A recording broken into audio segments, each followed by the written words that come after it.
Hi, I'm Coach Corey Wayne, and this is my video coaching newsletter. And the topic of today's newsletter is going to be making women wait for seduction turns them on even more. Well, I've got an email. This is a young guy. He's 20 years old. He says he read 3% Man about 7 times since he was in high school. So obviously, I'm assuming over the last 2 to 3 years, which, considering how long he's been following me, he should have gotten through it the 10 to 15 times at least. And so what's interesting is he says he was always too afraid to actually apply what was in it. But a series of events happened. Several different women came into his life, and he started applying what was in the book to having great results and tremendous success. And he details how because I've talked about this a lot, is that the seduction process, ideally, a guy should be going slightly slower than the woman does, because this is going to wind her up emotionally, build a sexual anticipation, and it'll make her more aggressive to push things along quicker. And then that way you're going at her pace, so she always feels safe and comfortable because she's driving the quickness of how you go from just kind of casually dating until ultimately she's in love with you and wants to be exclusive. And that's what this guy experienced with his now hot girlfriend. It's about week 5, week 6, she just basically came right out and said, I want you all to myself. She didn't want him dating anybody else, and they've been exclusive ever since. And so he did a good job of learning the material, and he had just a series of women that seemed to all kind of come into his life at the same time, or some of them came back into his life that he's known. And it was just, he got a lot of experience in a very short period of time. And this is typically how things work for most guys. It's just living your life, and it's like boom, boom, boom. You meet one girl after another. And you also see the importance of, especially when you're learning this stuff, of having multiple choices, multiple options with women. Because if you have 3 or 4 really beautiful women that you like and you're into, some of them you're going to be more into than others. It really, as a man, makes you feel pretty damn good when you got 3 or 4 women wanting your time and your attention. That's going to make you cockier. It's going to give you more swagger.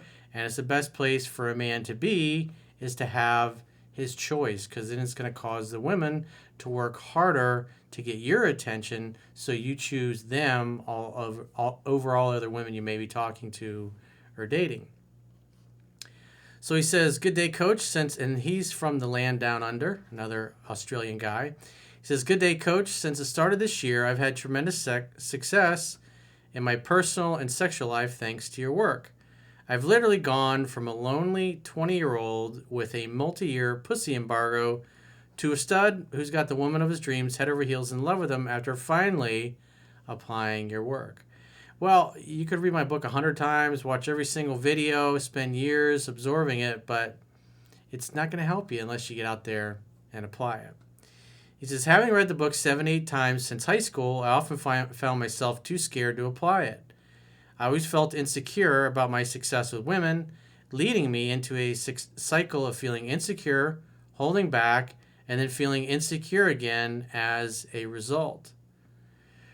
Well, that brings up something I talk about in the book. What you fear, you attract, and what you look at disappears.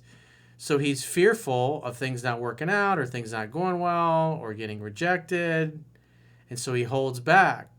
And because he's holding back and he's not really being authentic, what he fears happening actually happens, and therefore he feels worse.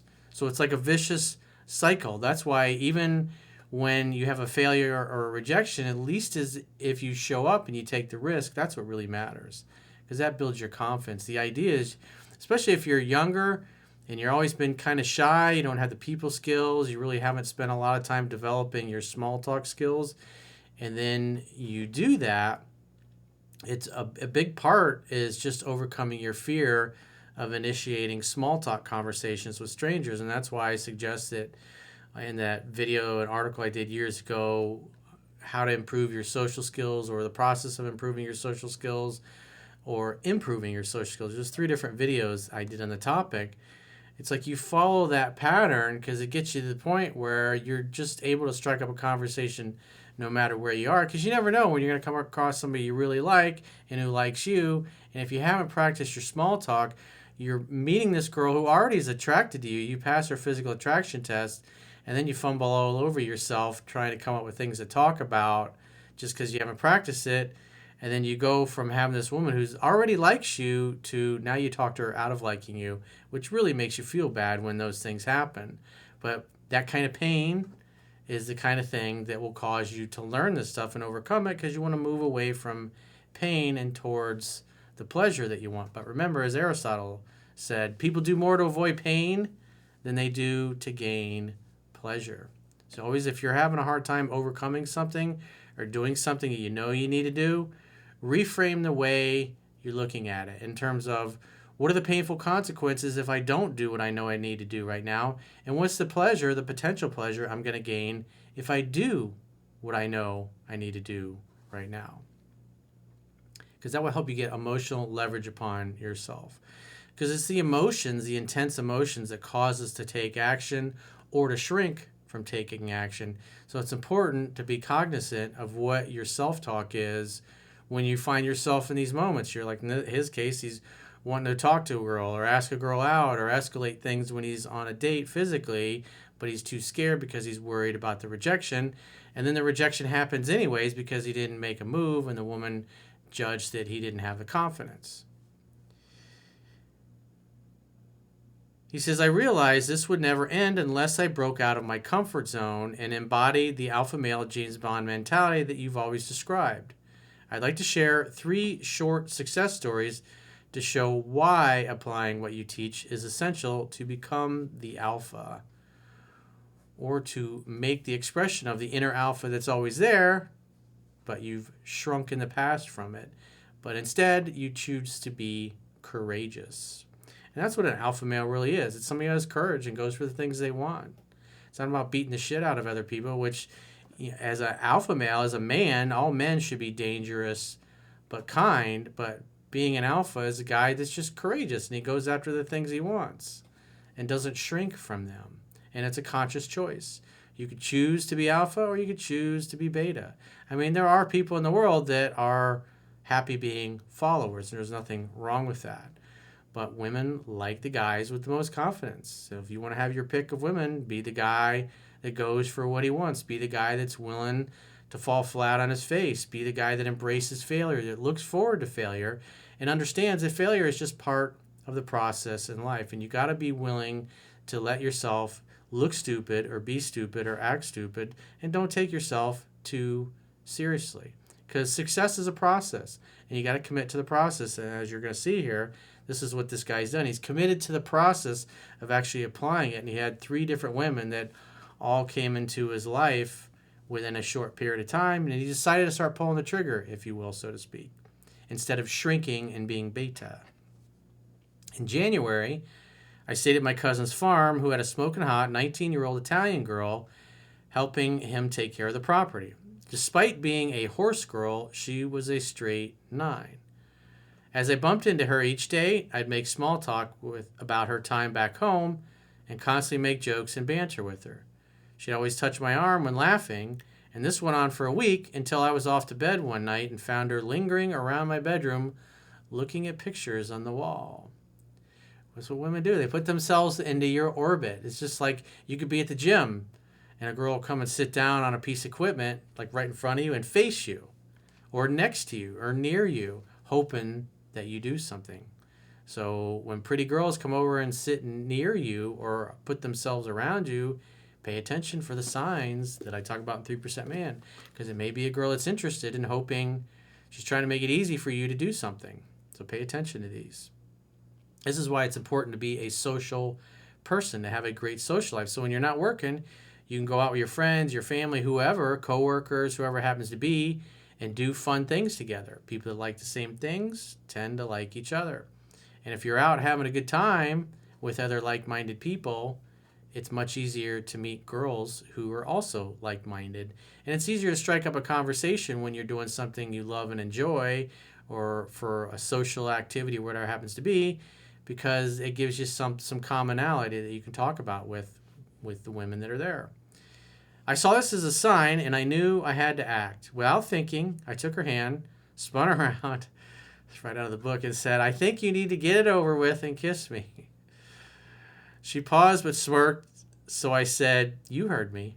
She grabbed me, and we made out for about 15 minutes. I asked her to follow me to the bedroom, but she declined, saying she doesn't want to take things further.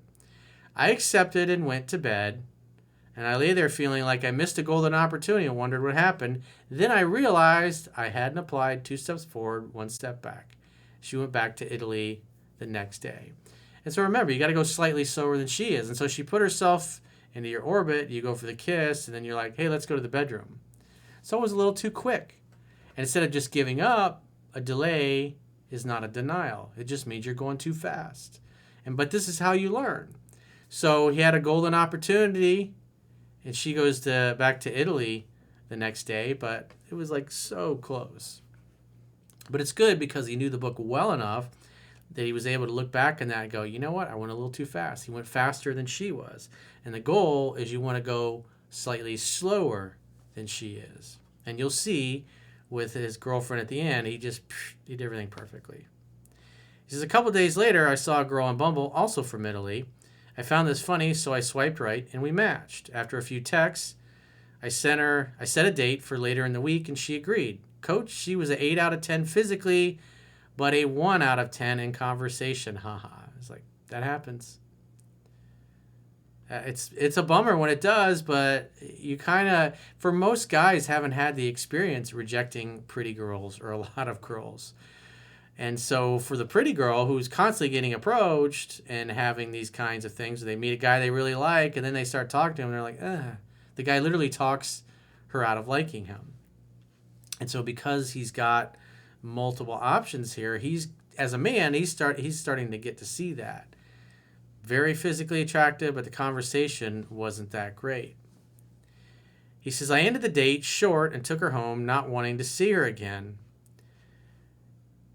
And on some level, she picked up on that you were less excited about her after you spent more time with her.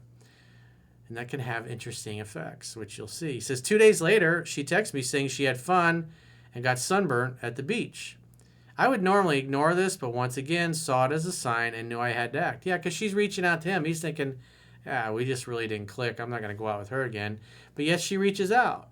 It's kind of like going out on a date with a structured girl, and she's like, no, I don't kiss on the first date or whatever. It's like, you never call or text her again for any reason. And sometimes they'll call and reach out to you after a few weeks, and then you make a date, and you might have a successful seduction. As I said, why don't you come over? An aloe vera massage can help with that. She agreed and came over. So now she's seeking his attention and validation because he stopped moving forward completely. And maybe on some level, she knew that she kind of turned the guy off. He went from being excited maybe at the beginning of the date to the end of the date. He's like, he left early. He ended the date early. And the old adage from showbiz is always leave him wanting for more, whether he realized it or not. He wasn't that into her, and he left her wanting more. She probably wondered why he ended the date quickly, because probably other guys that go out with her want to stay with her the whole night. And they get nowhere. And here you are sending her home early because the conversation sucked, and now her attitude changed. So he says, remembering 2 steps forward, 1 step back, we had a glass of wine, and I said, why don't you kiss me so we can get this massage started? After sucking the tongue out of my throat, I escalated to caressing and eventually picked her up, threw her on the bed, and finished with a 2-hour session of the indoor Olympics. So you can see he was almost like, I don't even want this. This is the vibe of a guy that's got plenty of options and plenty of choice. He's got other girls he's going out with and he has a fabulous time with. And he goes out with this girl. He's really attracted to her at first, but the conversation was boring. So he's like, I have plenty of choices, plenty of options. I want better than this. I want a better connection than this. And so he's out, and yet, what'd she do? She comes after him. He says, Coach, it was the second time that I had ever had sex, and she didn't stop texting me after this, and we saw each other 5 or 6 more times before she went back to Europe. After having more sex in 1 week than in the previous 20 years of my life, it was an amazing experience as a man. I felt like I was James Bond, and she did too. A few days later, I went back home. A close female friend of mine who I was always attracted to had recently dumped her very feminine and needy ex-boyfriend. Throughout our friendship, I would always banter and poke fun at her for being with such a feminine man, and she would blush and ignore me. That's pretty good. Trolling her in a playful way. He says, a month or so later, I caught her looking at me in the gym. She ran over and said she was sorry. My veins were just too big. He says, I looked her straight in the eye. Because, again, when he's teasing her about her effeminate boyfriend, and he's not pursuing her, he's not trying to do it, because she has a boyfriend at the end of the day, he's playful. He shows he's indifferent. He's unaffected. And look what happens. She comes to get his attention. I looked her straight in the eye and said, I would let you touch them, but I only let women touch me after the third date. And that's the kind of thing you say with a straight face. You don't go, ha, isn't that funny? Because when you say it with a straight face, it's like deadpan humor, which especially some of the, like Cary Grant was always really great at deadpan humor. He says, she asked what I was doing after the gym, so I set a dinner and ice cream date that evening. We went out, and I invited her over afterwards. And after talking on the couch, I said, your magical words, and we started making out. I think you need to get over and kiss me, something along those lines. He says, but she was very resistant to escalation. Even after applying 2 steps forward, 1 step back for about an hour, she said, I've never moved this fast with a guy. I take a while to warm up, and I'm not there yet with you. So that just means in the present moment, it's just you're going a little too fast. So you got to slow it down a little bit more. And that's beautiful about that kind of feedback. And that's why you ask good quality questions when you're with a girl. But in this case, she just volunteered it because she felt comfortable. Because women help you when they like you. He says, I agreed, and we cuddled together with no sex. And he says, blue balls in parentheses. He says, the next day, she asked if she could join me on a 7-day trip back to my hometown. Because remember, she's not a complete stranger. He's known her as, an acquaintance at the gym or whatever. Or maybe she's part of it. You know, he would see her occasionally as part of his social group. Because he obviously saw her boyfriend and was always teasing her about it and trolling her. In a playful way. Not a mean-spirited way, but a playful way. And deep down, she knew as well that he was right. And she liked that. She liked that he noticed that and wasn't bothered or intimidated by the ex. He says, I was hesitant given we just started dating, but agreed. We left a couple of weeks later. On the way there, I booked us a queen room overnight in a motel. She reiterated that she warms up slowly and doesn't want to have sex yet, but we could cuddle instead. All she's saying is, hey, just don't go too fast. In her indirect way. I gave her the James Bond smirk and said, no worries. He says, Corey, within 45 minutes of teasing her, touching her neck, and applying 2 steps forward and 1 step back at the motel, she was begging me to have sex with her. See how that works? It's just communicating. You can do without it. You don't need it. You're happy to have it. You're grateful to have it, but you're okay if you don't. He says, I have still, to this day, never seen a woman so horny in my life. After multiple sessions of the Indoor Olympics that night, she said, I never expected this from you. I literally don't know what to say. That was so good. And spent the rest of an amazing week with me. Towards the end of the week, her attraction was easily a 9, and she started saying things like, what are we? Are you seeing anyone else? I played it off until about week 5 to 6 weeks of seeing her and 2 years of knowing her. She straight up said, I want you all to myself. I think I love you. Coach, we are now exclusive, and for the first time in my life, I can finally say I have a smoking hot girlfriend who is head over heels in love with me. Looking back, my always building anticipation and holding off until the best moments made her crazy for me. Yeah, he was constantly going slower than her. Plus, he'd known her for a while. Even when she came up to him in the gym, she's approaching him, trying to get his attention. I always held my cards close, and I always ended our interactions. I always left her wanting more, and the previous 2 interactions sculpted my approach and gave me the tools I needed to attract and seduce my now girlfriend.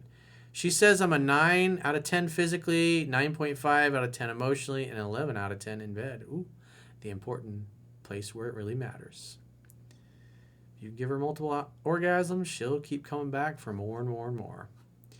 I see it the same way. Had I kept reading the book and watching your videos without taking action and getting experience, I would not be the man I am today. Thanks, Coach. I owe you a case of Aussie beer.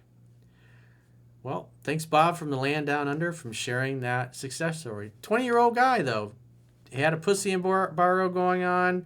And literally, once he takes action and starts taking advantage of the opportunities he has, as he said, he had more sex in 1 week than he had in 20 years of his life.